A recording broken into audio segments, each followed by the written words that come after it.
5 শহর 2 দেশ ও 100-রও বেশি দেশের প্রতিনিধিদের অংশগ্রহণে আয়াতুল্লাহ আলী খামেনির জানাজা বিশ্বকে কি নতুন বার্তা দিচ্ছে? তেহরানের পর ইরানের কোম শহরেও খামেনির জানাজায় লাখো মানুষের জনস্রোত, যোগ দিয়েছে তুরস্ক, পাকিস্তান, আফগানিস্তানের মানুষও। ইরান টিমকে আমেরিকায় হেনস্থা, মিশর কোচের সাথে মার্কিন পুলিশের হাতাহাতি, মেসিকে তল্লাশি, কলঙ্কের মুখে কি এবারের ফুটবল আসর? আসসালামু আলাইকুম, দেখছিলেন বাংলাভিশন ওয়ার্ল্ড নিউজ হেডলাইন। 5 শহর 2 দেশ ও 100-রও বেশি দেশের প্রতিনিধিদের অংশগ্রহণে ইরানের প্রয়াত সর্বোচ্চ নেতা আয়াতুল্লাহ আলী খামেনির শেষ বিদায়কে দেখা হচ্ছে এক নয়া শক্তির উত্থান হিসেবে। ইরানের নতুন নেতৃত্ব জানান দিয়েছে, যুদ্ধ তাদের দুর্বল করেনি, বরং আরও শক্তিশালী নেতৃত্ব তৈরি করেছে। আর তারা আয়াতুল্লাহ আলী খামেনির ইমেজকে ব্যবহার করে ইরানের জনগণকে নতুনভাবে ঐক্যবদ্ধ করে জাতীয় আবেগকে আরও শক্তিশালী করছে। কেন এই জানাজাকে এতটা তাৎপর্যপূর্ণ মনে করা হচ্ছে? কি বার্তা দিচ্ছে খামেনির মুষ্টিবদ্ধ হাতের প্রতীক? আর কারবালার ইতিহাসের সঙ্গে এই আয়োজনের কি সম্পর্ক? ডেস্ক রিপোর্টে জানাচ্ছেন ইমরান মাহমুদ। ইরানের সর্বোচ্চ নেতা আয়াতুল্লাহ আলী খামেনির শেষ বিদায়ের অনুষ্ঠানকে কেন্দ্র করে পুরো মধ্যপ্রাচ্য জুড়ে এখন এক অন্যরকম পরিবেশ তৈরি হয়েছে। গত ফেব্রুয়ারি মাসে যুক্তরাষ্ট্র ও ইসরায়েল এক যৌথ হামলা চালিয়ে খামেনিকে হত্যার পর তার ছেলে মোজতবা খামেনি দেশটির নতুন সর্বোচ্চ নেতা হিসেবে দায়িত্ব নিয়েছেন। আর এখন দীর্ঘ 4 মাস পর আয়াতুল্লাহ খামেনির জানাজার যে বিশাল আয়োজন করা হয়েছে, তার পেছনে গভীর রাজনৈতিক ও ধর্মীয় কৌশল থাকতে পারে বলে ধারণা করছেন বিশ্লেষকরা। পুরো ইরান এখন শোকের কালো কাপড়ে ঢাকা, তার সাথে মিশে আছে প্রতিশোধের লাল রং। এই শেষ বিদায়ের অনুষ্ঠানটি সাধারণ কোনো জানাজা নয়, বরং তেহরান এর মাধ্যমে গোটা দেশের সাধারণ মানুষদের ঐক্যবদ্ধ করার চেষ্টা করছে এবং অনেকাংশে সফলও হচ্ছে। বেশ কিছু আন্তর্জাতিক গণমাধ্যমের বিশ্লেষণ অনুযায়ী ইরান সরকার এই পুরো আয়োজনটিকে একটি বিশেষ রূপ দেওয়ার চেষ্টা করছে। তারা খামেনির হত্যাকাণ্ডকে সাধারণ কোনো মৃত্যু নয়, বরং শাহাদাত বলছে। এর মূল উদ্দেশ্য হলো দেশের মানুষের ভেতর এক ধরনের আবেগ ও ধর্মীয় চেতনা জাগ্রত করা, যাতে 1979 সালের ইসলামী বিপ্লবের পর থেকে চলে আসা বর্তমান সরকারের প্রতি সাধারণ মানুষের সমর্থন আরও শক্ত হয়। তেহরান থেকে শুরু হওয়া এই শোকযাত্রা কেবল ইরানের বিভিন্ন শহরেই ঘুরবে না, বরং এটি যাবে প্রতিবেশী দেশ ইরাকের প্রধান শিয়া ধর্মাবলম্বী এলাকাগুলোতেও। এই পুরো যাত্রাপথ এমনভাবে সাজানো হয়েছে যা শিয়া সম্প্রদায়ের ধর্মীয় আবেগ আর রাজনৈতিক শক্তিকে একই সুতোয় বেঁধে ফেলে। এই শেষ বিদায় অনুষ্ঠানের সবচেয়ে বড় আকর্ষণ হয়ে উঠেছে একটি বিশেষ প্রতীক, আয়াতুল্লাহ খামেনির একটি শক্ত করে বন্ধ করা মুষ্টিবদ্ধ হাত। ইরানের রাস্তাঘাট, ব্যানার আর পোস্টারে এখন এই ছবিটি সবচেয়ে বেশি দেখা যাচ্ছে। বলা হচ্ছে এই প্রতীকটি এসেছে খামেনির ছেলে ও বর্তমান নেতা মোজতবা খামেনির একটি বার্তা থেকে। 1981 সালে একটি বোমা হামলায় আয়াতুল্লাহ খামেনির ডান হাতটি প্রায় অকেজো হয়ে গিয়েছিল, কিন্তু তার ছেলে মোজতবা জানিয়েছেন সেই কঠিন সময়েও খামেনির অন্য হাতটি শক্ত করে মুষ্টিবদ্ধ ছিল। এই গল্পটি এখন ইরানের মানুষের কাছে সাহসিকতা আর অন্যায়ের বিরুদ্ধে লড়াইয়ের এক বড় প্রতীক হয়ে দাঁড়িয়েছে। মজার বিষয় হলো, নতুন দায়িত্ব নেওয়ার পর থেকে মোজতবা খামেনিকে এখনও জনসমক্ষে দেখা যায়নি। নিরাপত্তার খাতিরে তিনি তার বাবার এই শেষ বিদায়ের অনুষ্ঠানেও সশরীরে অংশ নিচ্ছেন না বলেই ধারণা করা হচ্ছে।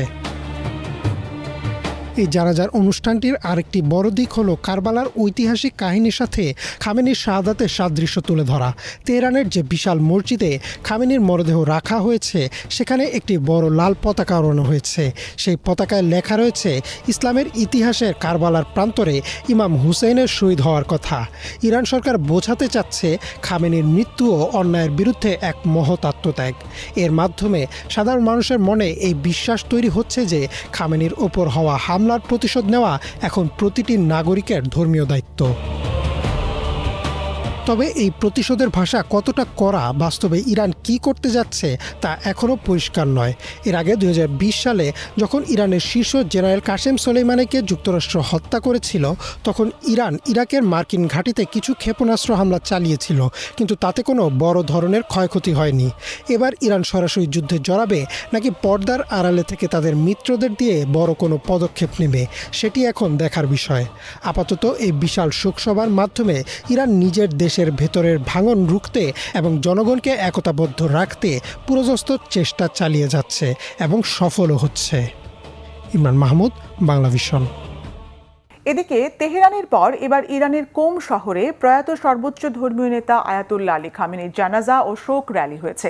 স্থানীয় সময় মঙ্গলবার সকালে কোমের জামকারান মসজিদে জানাজায় ইরান সহ তুরস্ক, ইরাক, পাকিস্তান, আফগানিস্তান সহ বিভিন্ন দেশ থেকে যাওয়া মুসলিম প্রতিনিধি দল অংশ নেয়। এরপর লাখো মানুষের সমাগমে শুরু হয় শোক র্যালি। শহীদ আরাফাতের ডেস্ক রিপোর্ট। ইরানের পবিত্র কোম শহরে লাখো মানুষের এর সমাগম, দোয়া আর শ্রদ্ধা সবকিছুর কেন্দ্রে ইরানের প্রয়াত সর্বোচ্চ নেতা আয়াতুল্লাহ আলী খামেনি। 7 দিনব্যাপী শেষ বিদায়ের আনুষ্ঠানিকতায় মঙ্গলবার সকালে কোম শহরে এ শোক র্যালির আয়োজন করা হয়। পবিত্র কোম শহরে রাস্তা ধরে এগিয়ে যেতে থাকে প্রয়াত নেতা এবং তার পরিবারের সদস্যদের কফিনবাহী গাড়ির বহর। শোকাহত ইরানিরা পতাকা ও নিহত নেতার ছবি সম্মিলিত পোস্টার হাতে মাতম করতে করতে এগিয়ে যায়। এর আগে মঙ্গলবার সকালে কোমের জামকারান মসজিদে আলী খামেনির জানাজা নামাজ হয়। এতে ইরান সহ তুরস্ক, ইরাক, পাকিস্তান, আফগানিস্তান সহ বিভিন্ন দেশ থেকে আসা মুসলিম প্রতিনিধি দল অংশ নেয়। জানাজার নামাজ পরিচালনা করেন প্রবীণ আলেম আয়াতুল্লাহ আবদুল্লাহ জাবাদি আমলি। বুধবার খামেনির কফিন নেওয়া হবে প্রতিবেশী দেশ ইরাকে। সেখানে নাজাফ ও কারবালা শহরের শোকযাত্রা ও জানাজা হবে। ইরানের সমমানা ও মিত্র শিয়া গোষ্ঠীগুলোর শীর্ষস্থানীয় নেতারা উপস্থিত থাকবেন সেখানে। বৃহস্পতিবার ইরানের মাশহাদ শহরে আরেকটি শোভাযাত্রার পর হজরত ইমাম রেজার মাজারে দাফন করা হবে আয়াতুল্লাহ আলী খামেনিকে। এদিকে হরমুজ প্রণালীর ওমান উপকূলে একটি ট্যাঙ্কারে হামলার জন্য ইরানকে দায়ী করেছে যুক্তরাষ্ট্র। মার্কিন কর্মকর্তাদের দাবি, আইআরজিসির ছোড়া দুটি মিসাইল ওই জাহাজটিতে আঘাত হানে। ব্রিটিশ সামুদ্রিক নিরাপত্তা সংস্থা ইউকেএমটিও জানিয়েছে, ঘটনাটি ওমানের লিমা থেকে 8 নটিক্যাল মাইল পূর্বে ঘটেছে। এতে বড় ধরনের কোনো হতাহত বা ক্ষয়ক্ষতির তথ্য পাওয়া যায়নি। এমন এক সময়ে হামলা ঘটল যখন ইসরায়েল যুক্তরাষ্ট্রের হামলায় নিহত ইরানের সর্বোচ্চ নেতা আয়াতুল্লাহ আলী খামেনি ও তার পরিবারের সদস্যদের জানাজা অনুষ্ঠান চলছে। ইরান যুক্তরাষ্ট্র সমঝোতা স্মারক অনুযায়ী নৌপথটির নিয়ন্ত্রণ সম্পূর্ণভাবে ইরানের অধীনে। মার্কিন প্রেসিডেন্ট ডোনাল্ড ট্রাম্পকে সতর্ক করেছেন ইরানের পররাষ্ট্রমন্ত্রী আব্বাস আরাকচি। হুমকি অব্যাহত রাখলে সমঝোতা স্মারক ভেস্তে দেওয়ার হুঁশিয়ারিও দিয়েছেন তিনি। অন্যদিকে ফিলিস্তিনের গাজায় নিজেদের শাসনকারী কমিটি বিলুপ্ত ঘোষণা করেছে ফিলিস্তিনি সশস্ত্র গোষ্ঠী হামাস। প্রায় 20 বছর ক্ষমতায় থাকার পর সোমবার এ ঘোষণা দেয় তারা। হামাসের এই সিদ্ধান্তের ফলে গাজা পরিচালনার জন্য প্রস্তাবিত টেকনোক্রেট কমিটির দায়িত্ব নেওয়ার পথ সহজ হয়েছে।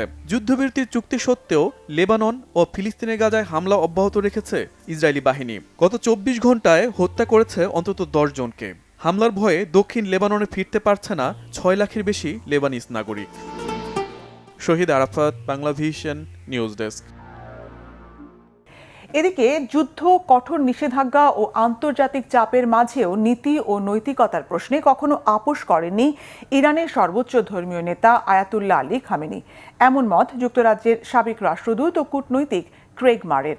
প্রেস টিভিকে দেয়া এক সাক্ষাৎকারে তিনি খামেনির ব্যক্তিত্বের ভূয়সী প্রশংসা করে বলেছেন, পারমাণবিক অস্ত্র তৈরির সক্ষমতা থাকা সত্ত্বেও তা তৈরি না করা ছিল খামেনির ধর্মীয় মূল্যবোধ ও নৈতিক সংযমের প্রতিফলন। হিজল জোবাইরের ডেস্ক রিপোর্টে বিস্তারিত। ক্ষমতা মানুষকে নীতি থেকে সরিয়ে দেয়, এমন ধারণা রাজনীতিতে প্রায় স্বীকৃত সত্য। কিন্তু ইরানের সর্বোচ্চ নেতা আয়াতুল্লাহ আলী খামেনি আন্তর্জাতিক চাপ, দীর্ঘমেয়াদী নিষেধাজ্ঞা এবং সামরিক হুমকির মুখেও নিজের নৈতিক ও ধর্মীয় অবস্থান থেকে সরে যাননি। এমনটাই অভিমত যুক্তরাজ্যের সাবেক রাষ্ট্রদূত ও লেখক ক্রেইগ মারের। তিনি বলেন, পশ্চিমের শক্তিধর রাষ্ট্রগুলোর ক্রমাগত চাপ সত্ত্বেও খামেনি এমন একটি অবস্থান বজায় রেখেছিলেন যা আন্তর্জাতিক রাজনীতিতে নীতিনিষ্ঠ নেতৃত্বের বিরল উদাহরণ।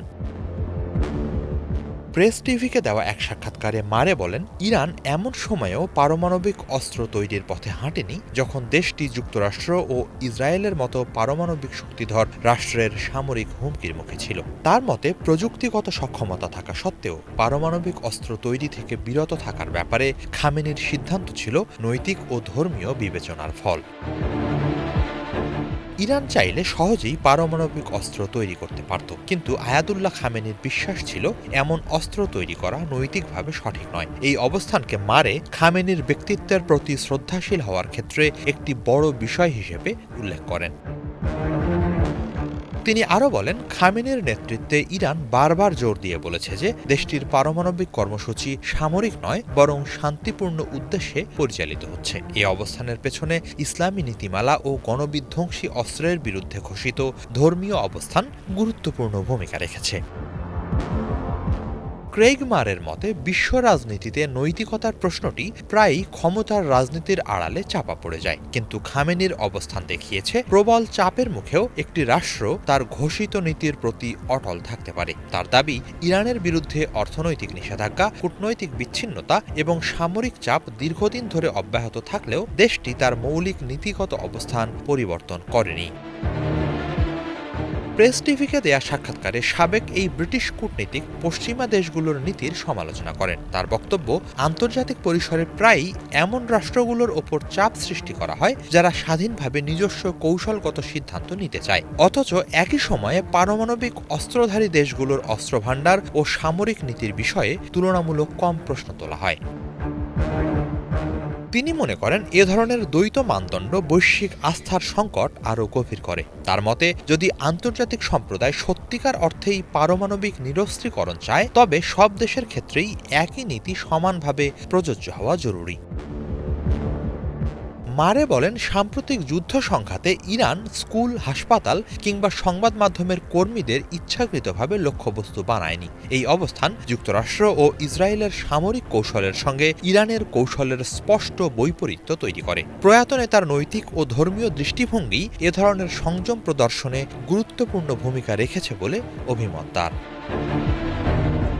খামেনির উত্তরাধিকার প্রসঙ্গে জানতে চাইলে মারে বলেন, সামরিক চাপ ও হামলার মুখে ইরানের জনগণ যে ঐক্য ও সংহতির পরিচয় দিয়েছে, সেটি খামেনির নেতৃত্বের সবচেয়ে বড় সাফল্যের প্রতিফলন। সংকটের সময় জাতিকে এক কাতারে দাঁড় করাতে পারা একজন নেতার গ্রহণযোগ্যতার অন্যতম গুরুত্বপূর্ণ সূচক। পশ্চিমা দেশগুলোতে ইরানকে যেভাবে উপস্থাপন করা হয় তা নিয়েও প্রশ্ন তোলেন সাবেক এই ব্রিটিশ কূটনীতিক। তিনি বলেন, ইরান বহুজাতিক ও বহু সংস্কৃতির একটি রাষ্ট্র, যেখানে বিভিন্ন ধর্মীয় সম্প্রদায়, বিশেষ করে ইহুদি ও খ্রিস্টান সংখ্যালঘুরা নিজস্ব ধর্ম পরিচয় নিয়ে স্বাধীনভাবে বসবাস করেন। কিন্তু পশ্চিমা গণমাধ্যমে দেশটির এই সামাজিক বাস্তবতা খুব কমই প্রতিফলিত হয়। খামেনির রাজনৈতিক দর্শন তার মৃত্যুর পর দুর্বল হয়ে পড়বে কিনা এমন প্রশ্নের জবাবে মারে বলেন, সাম্প্রতিক ঘটনাগুলো প্রমাণ করেছে যে কোনো আদর্শ বা ধর্মীয় বিশ্বাসকে হত্যা করা যায় না। তিনি বলেন, গাজা, দক্ষিণ লেবানন এবং ইরানের ঘটনাগুলো দেখিয়েছে যে বিশ্বাস ও আদর্শ মানুষের প্রতিরোধকে টিকিয়ে রাখে। হিজল জোবায়ের, বাংলা ভিশন। ইরানের ফুটবল টিমকে আমেরিকার মাটিতে খেলতে যাওয়া নিয়ে হেনস্থা, মিশরের কর্মকর্তার সঙ্গে মার্কিন পুলিশের হাতাহাতি, তুমুল বাকবিতণ্ডা, ইরাক ও উরুগুয়ে দলের সঙ্গে চরম অমানবিক ও বাজে আচরণ এবং নিরাপত্তা কড়াকড়ির নামে সর্বকালের সেরা ফুটবলার লিওনেল মেসিকেও ব্যাপক তল্লাশি সহ বিতর্কিত নানা পদক্ষেপের কারণে এবারের বিশ্বকাপে ব্যাপক সমালোচনা ও বিতর্কের মুখে পড়েছে ট্রাম্প প্রশাসন। আর সবশেষ লাল কার্ড পাওয়া মার্কিন খেলোয়াড়কে পরের ম্যাচে মাঠে নামানোর ইস্যুতে মার্কিন প্রেসিডেন্টের হস্তক্ষেপকে দেখা হচ্ছে স্বেচ্ছাচারিতার নিকৃষ্ট উদাহরণ হিসেবে। এমন অবস্থায় প্রশ্ন উঠেছে, এবারের ফুটবল বিশ্বকাপ কি ইতিহাসের সবচেয়ে কলঙ্কজনক একটি আসর হয়ে থাকবে? নাঈম আহমেদের ডেস্ক রিপোর্ট। আমেরিকার পুলিশের এই আগ্রাসী আচরণ কোনো অভিবাসীর সাথে নয়, এটি বিশ্বকাপ ফুটবল খেলতে যাওয়া মিশরের জাতীয় দলের সাথে। খুদে ভক্তদের সাথে ছবি তোলা খেলোয়াড়দের জন্য খুব স্বাভাবিক ঘটনা হলেও আমেরিকার মাটিতে এই কাজটি হয়ে গেল অপরাধ। কেবল অপরাধ নয়, রীতিমতো মহাদোষ। ঘটনাটি ঘটে 4 জুলাই অস্ট্রেলিয়ার সাথে রাউন্ড অফ 32 এর গুরুত্বপূর্ণ ম্যাচের আগে। এদিন খেলা শুরুর আগে ডালাসে মিশরের টিম হোটেলের সামনে ফুটবলার ট্রেজেগে এক খুদে ভক্তের সাথে ছবি তুলতে ও অটোগ্রাফ দিতে প্রস্তুত হচ্ছিলেন। তখন হোটেলের নিরাপত্তা নিশ্চিত করতে দায়িত্বপ্রাপ্ত ডালাস পুলিশের এক সদস্য সেখানে এসে ভক্ত ও ফুটবলারকে বাধা দেন। পুলিশের এমন আচরণে ক্ষুব্ধ হয়ে মিশর দলের ডিরেক্টর ইব্রাহিম হাসান প্রতিবাদ করলে পুলিশ সদস্যটি খুব বাজেভাবে তেড়ে আসেন এবং ইব্রাহিম হাসানকে জোরপূর্বক ধাক্কা দেন। এরপরই শুরু হয় হাতাহাতি ও তীব্র বাকবিতণ্ডা। এই দৃশ্য বিরল নয় এবারের ফুটবল বিশ্বকাপে। সাধারণত এই ধরনের বড় আয়োজনে স্বাগতিক দেশ অতিথিদের আপ্যায়নে কোনো কমতি না রাখলেও উল্টো চিত্র চরম ক্ষমতাধর অহংকারী মার্কিনীদের। আমেরিকার কর্তৃপক্ষ এমনকি প্রেসিডেন্ট ডোনাল্ড ট্রাম্পের বিতর্কিত আচরণ তুমুল বিতর্কের জন্ম দিয়েছে এবার। শুরুতেই আমেরিকার রোশানলের কোপ পড়েছিল ইরান দলের উপর। খেলা আমেরিকায়, কিন্তু পুরো দলকে থাকতে হয়েছে মেক্সিকোতে। খেলার দিন দীর্ঘ ভ্রমণ করে আমেরিকায় এসে খেলে সেদিনই ফিরতে হতো মেক্সিকোতে, কারণ যুদ্ধের শত্রু ইরান ফুটবলারদের আমেরিকায় থাকার অনুমতি দেয়া হয়নি। বারবার যার সুরাহা চেয়েও ট্রাম্পের চোখরাঙানি উপেক্ষা করে কোনো সমাধান দিতে পারেনি ফিফা। এখানেই শেষ নয়, এই তালিকা আরো দীর্ঘ।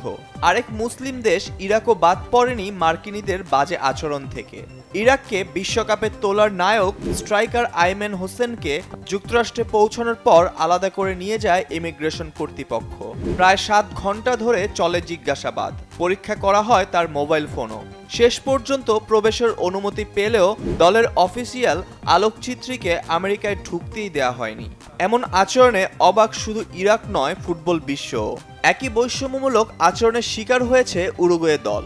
বিশ্বকাপের নিয়ম অনুযায়ী ম্যাচের অন্তত 24 ঘন্টা আগে নির্ধারিত শহরে পৌঁছানো বাধ্যতামূলক, অথচ ফিফার প্রশাসনিক ভুলে উরুগুয়ের চার্টার্ড বিমানের যুক্তরাষ্ট্রে প্রবেশের অনুমতিই প্রস্তুত করা হয়নি। ফলে ঘন্টার পর ঘন্টা আটকে থাকে পুরো দল। শেষ পর্যন্ত নতুন বিমান পাঠিয়ে সমস্যার সমাধান করা হলেও এলোমেলো হয়ে যায় কোচ মার্সেলো রিয়েলসার সংবাদ সম্মেলন ও ম্যাচ পূর্ব প্রস্তুতি। সবচেয়ে বড় প্রশ্ন হলো, ভুল যদি ফিফার হয় তাহলে দেরি হওয়ার কারণে সম্ভাব্য জরিমানার ঝুঁকি কেন উরুগুয়ের? এই প্রশ্নের উত্তর এখনো মেলেনি। সবচেয়ে আলোচিত ছিল এবার আইন শৃঙ্খলার নামে তাদের তীব্র কড়াকড়ি, যা থেকে রেহাই পায়নি 3 বারের বিশ্ব চ্যাম্পিয়ন আর্জেন্টিনা দল, এমনকি সর্বকালের সেরা ফুটবলার লিওনেল মেসিও। সামাজিক যোগাযোগ মাধ্যমে ভাইরাল হওয়া ভিডিওতে দেখা যায় বিমান থেকে নামার পর মেসি সহ পুরো আর্জেন্টিনা দলকে মেটাল ডিটেক্টর দিয়ে তল্লাশি করা হচ্ছে। শুধু শরীর নয়, খুলে দেওয়া হচ্ছে লাগেজও।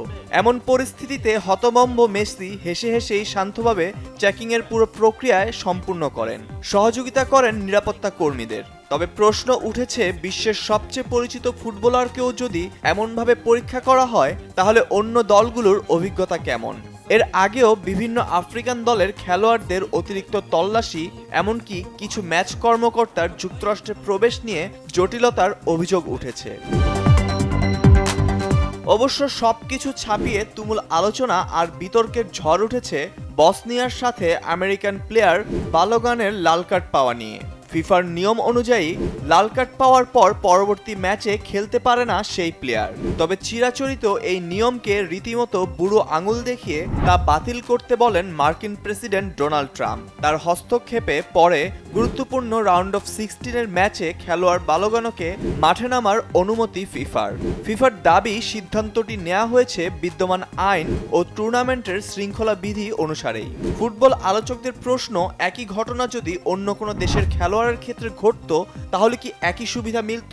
ফিফার 100 বছরের নিয়ম কি কেবল ভিন্ন হবে আমেরিকার জন্য? তারা বলছেন, আমেরিকা শুধু আইনি কড়াকড়িই নয়, চরম স্বেচ্ছাচারিতার প্রমাণ দিয়েছে ফুটবলের মতো মর্যাদা সম্পন্ন গ্লোবাল এই ইভেন্টে হস্তক্ষেপ করে। বিতর্কিত করেছে ফুটবল নিয়ন্ত্রণ সংস্থা ফিফাকেও। আমেরিকার এমন আচরণ ক্ষুব্ধ করেছে ফুটবল সমর্থক ও বিশ্লেষকদের। তারা বলছেন, ফুটবল বিশ্বকাপ ইতিহাসের সবচেয়ে কলঙ্কজনক একটি আয়োজন হয়ে থাকবে আমেরিকার মাটিতে হওয়া এবারের 2026 বিশ্বকাপ। Naim Ahmed, Bangla vision news desk.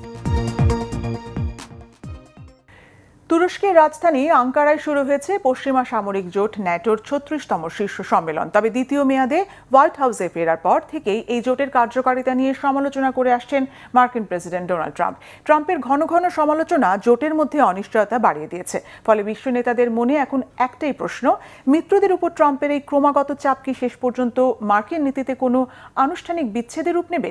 বিস্তারিত মিরফাউজদের আপডেট ডেস্ক রিপোর্টে। দ্বিতীয় মেয়াদে হোয়াইট হাউসে ফেরার পর থেকেই পশ্চিমা সামরিক জোট ন্যাটোর কার্যকারিতা নিয়ে ক্রমাগত বিষোদগার করে আসছেন মার্কিন প্রেসিডেন্ট ডোনাল্ড ট্রাম্প। ইউরোপীয় অংশীদারদের প্রতি তার এই আক্রমণাত্মক মনোভাব এতদিন কেবল মৌখিক হুঁশিয়ারি হিসেবেই দেখা হতো, কিন্তু আঙ্কারায় ন্যাটো সম্মেলনকে ঘিরে সামনে আসছে ভিন্ন সমীকরণ। তুরস্কের রাজধানী আঙ্কারায় 7 জুলাই থেকে শুরু হয়েছে ন্যাটোর 36তম শীর্ষ সম্মেলন। 2 দিনব্যাপী এই সম্মেলনে জোটের 32টি সদস্য দেশের রাষ্ট্রপ্রধানরা অংশ নিচ্ছেন। এবারের সম্মেলনে ইউক্রেনকে সহায়তা, বেশ কয়েক বিলিয়ন ডলারের নতুন অস্ত্র চুক্তি এবং নিজেদের প্রতিরক্ষা সক্ষমতা বাড়ানোর বিষয়ে আলোচনা হবে। এছাড়া ট্রাম্পের সমর্থন ছাড়া ন্যাটোর কার্যক্রম কিভাবে পরিচালিত হবে সে বিষয়টিও এবার গুরুত্ব পাবে। গত 1 এপ্রিল ন্যাটোকে কাগুজে বাঘ উল্লেখ করে এ জোট থেকে যুক্তরাষ্ট্রের সদস্যপদ প্রত্যাহারের ইঙ্গিত দিয়েছিলেন ট্রাম্প। পরের মাসে হঠাৎ করেই জার্মানি থেকে 5,000 সেনা প্রত্যাহারের ঘোষণা দেয় ওয়াশিংটন। এতে বেশ বিব্রতকর অবস্থায় পড়ে যায় বার্লিন এবং ন্যাটোর শীর্ষ নেতৃত্ব। পাশাপাশি পোল্যান্ডে সেনা মোতায়েনের সিদ্ধান্ত স্থগিতের কথাও জানায় দেশটি, যদিও পরবর্তীতে এই সিদ্ধান্ত থেকে সরে আসেন ট্রাম্প। ন্যাটোকে ঘিরে মার্কিন প্রেসিডেন্টের ঘন ঘন সমালোচনা ও এসব সিদ্ধান্ত জোটের মধ্যে অনিশ্চয়তা বাড়িয়ে দিয়েছে। ট্রাম্প প্রশাসন স্পষ্টভাবে জানিয়েছে তারা চায় ইউরোপের দেশগুলো নিজেদের মহাদেশকে সুরক্ষা দিতে এগিয়ে আসুক। যুক্তরাষ্ট্র এখন বিশ্বের অন্যান্য অংশে নজর দিতে বেশি আগ্রহী। ফলে ন্যাটো থেকে বেরিয়ে আসার ইঙ্গিত শুরুতে হুমকি মনে হলেও ওয়াশিংটন এখন বিষয়টিকে আনুষ্ঠানিক রূপ দিতে চাইছে বলে মনে করছেন অনেক বিশ্লেষক। ডোনাল্ড ট্রাম্পের অনাকাঙ্ক্ষিত ও খামখেয়ালি আচরণ সত্যিই এক বড় চ্যালেঞ্জ। এই সম্মেলনে থাকা অবস্থায় তার মেজাজ কেমন থাকবে কিংবা ন্যাটোর প্রতি তার মনোভাব কি হবে সে বিষয়ে নিশ্চিত করে কেউ কিছু জানে না। ইতোমধ্যে তিনি সোশ্যাল মিডিয়ায় বেশ কিছু সমালোচনামূলক পোস্ট করেছেন। অন্যদিকে কিছু মার্কিন কর্মকর্তা আবার একটি তদন্ত সফল সম্মেলনের পূর্বাভাস দিয়েছেন। আর এই সম্মেলনকে একটি সফল পরিণতির দিকে নিয়ে যাওয়ার আসল দায়িত্বটি এখন ন্যাটোর মহাসচিব মার্ক রুটের কাঁধে। ডোনাল্ড ট্রাম্পের সাথে তার বেশ ভালো সম্পর্ক রয়েছে বলেই জানা যায়। তাই বলা যায় তার সেই সুসম্পর্কের আসল পরীক্ষাটা এখানেই হতে যাচ্ছে। ন্যাটো মহাসচিব মার্ক রুট জানিয়েছেন ইউরোপীয় মিত্র এবং কানাডা ইতোমধ্যেই তাদের সামগ্রিক প্রতিরক্ষা ব্যয় মোট জিডিপির প্রায় 4% উন্নীত করেছে। প্রতিরক্ষা শিল্প খাতের এক ফোরামে ন্যাটো দেশগুলোর $1,000 কোটি নতুন চুক্তি ঘোষণা করার কথা রয়েছে।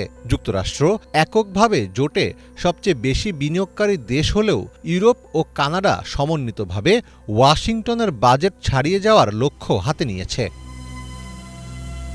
জোটের সদস্যদের মতে আজ হোক কাল হোক যুক্তরাষ্ট্র এই জোট থেকে পিঠ টান দেবেই, এ বিষয়ে কোনো সন্দেহ নেই। এমনকি ট্রাম্প বিদায় নিলেও এই বিষয়টি এমনই থাকবে। ফলে নিজেদের নিরাপত্তায় ন্যাটো ধীরে ধীরে রূপান্তরিত হচ্ছে বলেই মনে করছেন বিশ্লেষকেরা। মীর ফজলে রাব্বি, বাংলা ভিশন। মিয়ানমারের রাখাইন রাজ্যের শহরগুলোর নাম পরিবর্তনের উদ্যোগ নিয়েছে আরাকান আর্মি। বর্তমানে আরাকান আর্মি রাখাইন রাজ্যের 17টি শহরের মধ্যে 14টি নিয়ন্ত্রণ করছে।